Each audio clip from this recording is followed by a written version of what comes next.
Hey, Kerry here again. Actually, this is the third video I've made today, which I don't normally do, but I got back from vacation and I guess I'm feeling really good. I think I told a lot of you several months ago that my PSA was up to 9.5, and they thought I had prostate cancer, and they did put me on a drug that if I had prostatitis, it would bring it down. And then I had to wait 3 months to take another blood sample. And my prostate's down to, I think it's 3 point something. It was at 9.75, and now it's down to 3.79. So I don't have cancer. So I'm feeling pretty good about myself right now. I'll probably have a drink tonight. I got an email today from Homer. I've been doing this about 11 months, and Homer was one of the first people who subscribed to my channel and communicated with me on a regular basis. And at one point, I kind of felt like I was making videos for Homer because I just didn't have that big a following. But he's kept in touch, and he lives in North Georgia, I believe, and kind of says he lives at the end of a dirt road. He's probably pretty close to my age. But this video, he said something like, for the life of me, I can't figure out your current movement and advocacy of real estate. And he goes on to say that effective on December the 31st, 2020, the government is going to drop its restrictions on evictions and foreclosures.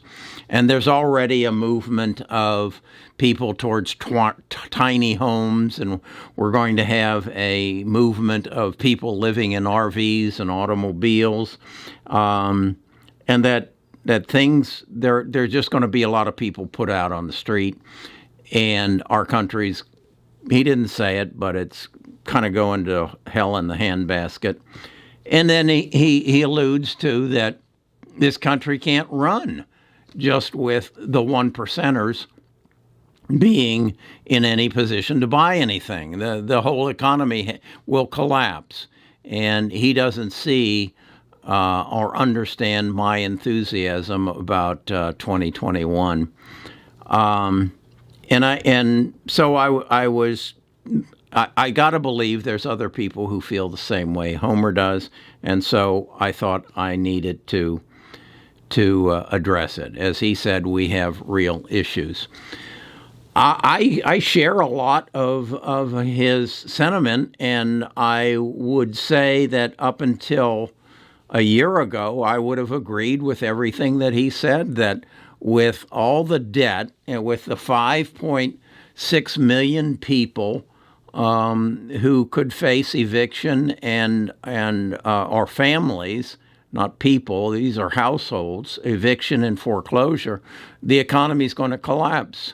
I would have agreed with him. But from what I have seen, actually over the last 20 years, of the government's willingness to put money into the economy to keep it afloat and to keep people afloat, I just don't think it's going to happen. I see on TV people lined up in huge parking lots, back and forth, back and forth, back and forth in their cars, waiting to get food. I read in the newspaper that there are more people below the poverty level than there ever have been. But I see a stock market that just keeps going up. And I know why it keeps going up, because the government keeps pumping money into it. It's reached the point that I don't think they can stop. I don't think with the change in, it appears, and I got corrected just recently, that we don't have a new president, that Donald Trump didn't get beat. I think that remains to be seen. I think the tide would say that Donald Trump did get beat and the Democrats are going to be in. Now, we all know the Democrats are more supportive of the people, if you will, than the Republicans. The Democrats want to immediately throw another $3 trillion into the economy. They've been very open about that. A lot hinges on what happens in Georgia, but I think the reality is, if you're representing the people and 5.6 million homes are going to be vacated, you can't let that happen.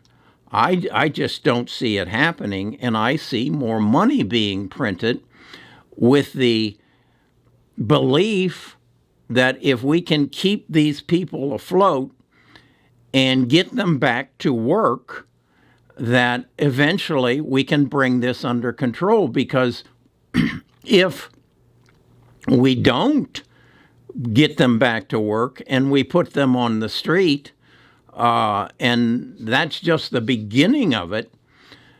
If you read in history, and please do some reading in history and look to foreign countries, when the masses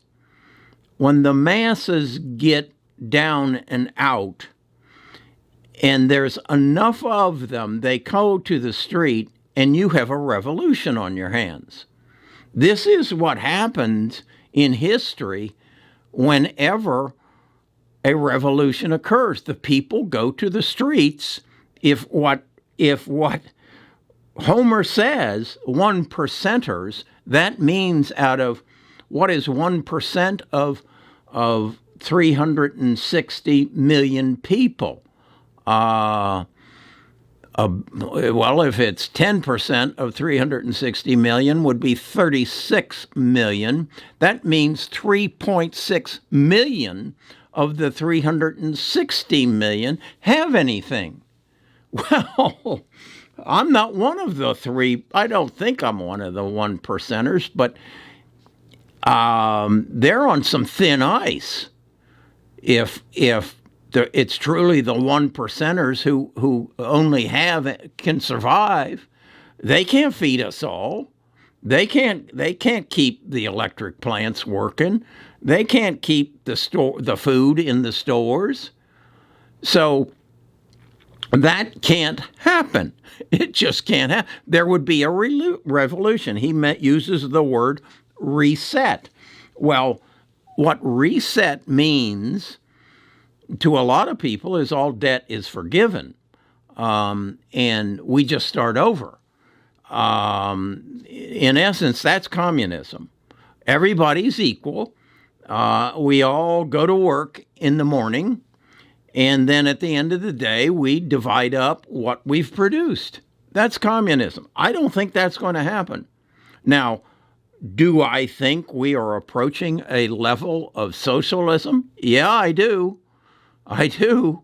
When the government prints money and puts it on the street to keep people afloat and provides food, you're getting pretty darn close to socialism. If they then also provide housing, you're there. And I think that that is where we're going to spend a year or two. Now, at the same token, I believe that we've got some real issues that are bigger than what Homer's talking about. It's bigger than people on the street and a new nomad society, which I don't think will happen. We've got a health issue. We are shutting our world down because of we call it a virus, a pandemic. It's a plague. That's our real issue, Homer. Our real issue is that we can't survive if this ever happens again. Economically, the whole world would have to become a socialist state or a communist state. And I don't think the governments of the world are ready for that to happen. So our number one issue is not debt. Our number one issue is health, and that is the health of the people of the world. This can never happen again. I keep going back and saying this is exactly when Hitler started marching through Europe and saying, I'm taking control, and this is all going to be my land, and it's going to be my people, and we're going to rule the world. The world stood up and said, this can't happen again. Well, the same thing is going to happen relative to this pandemic, and the temperament of the world is going to change. And the one percenters, as you, Homer, speak of them, are going to have to step up. And they're going to know that they're going to have to step up. And Jeff Bezos is going to have to reevaluate his lifestyle. Bill Gates has already done it, although he lives pretty well. He's sharing. Warren Buffett is sharing. But the government has to become a part of that. And the leaders of our world have to realign their priorities to survival. I guess that's the word. It has to be reevaluated to survival. So, Homer, I don't share your gloom and bloom and goom. I don't share it. We won't allow it to happen. I guess that's my and any more than we could allow Hitler to run the table. We can't allow the economies of the world to fail. We can't allow another pandemic. And I am of the belief, and maybe I'm naive, that the leaders of the world will come to that same conclusion, and we're not going to put 5.6 million families out on the street here in the United States. And I don't think that's going to happen around the world. I just don't believe it's going to happen. So I also recognize, as this is happening, the revolution of the fourth revolution of technology is going to change all this. We will find new jobs for these people through robotics, through 3D printing, through artificial intelligence. This is a change in the world. It's the same kind of change that the Industrial Revolution. We brought people off the farms, brought them into the cities, and taught them to manufacture, and we built a middle class. The same thing is happening in China. They are building a middle class. We are going to have to realign our class system, and we're going to have to re-educate, and we have the ability to re-educate because we can re-educate through technology. We can train people to be productive and get ourselves through this through technology and through the printing press of money. And then we can address how are we going to reset. But we can't do anything until we get rid of this pandemic and the threat of any future pandemics. So, Homer, 2021 is a pivot point. It is, and I just honestly believe this, out of every disaster, out of every tough time, breeds opportunity. And if you will keep your head up and look through the window into the future, you can see what's going to happen. And you can put your dollars to work in good, strong companies that have the technology that is going to take us down the new path. Let's call it that. It's the new path. What we did in the past hasn't worked, but we have all the tools right now in our hands and the motivation to make the changes that need to be made to make this the birth of a new world. I honestly believe it. I don't share your doom and gloom, Homer. I don't think we need to be hunkering down.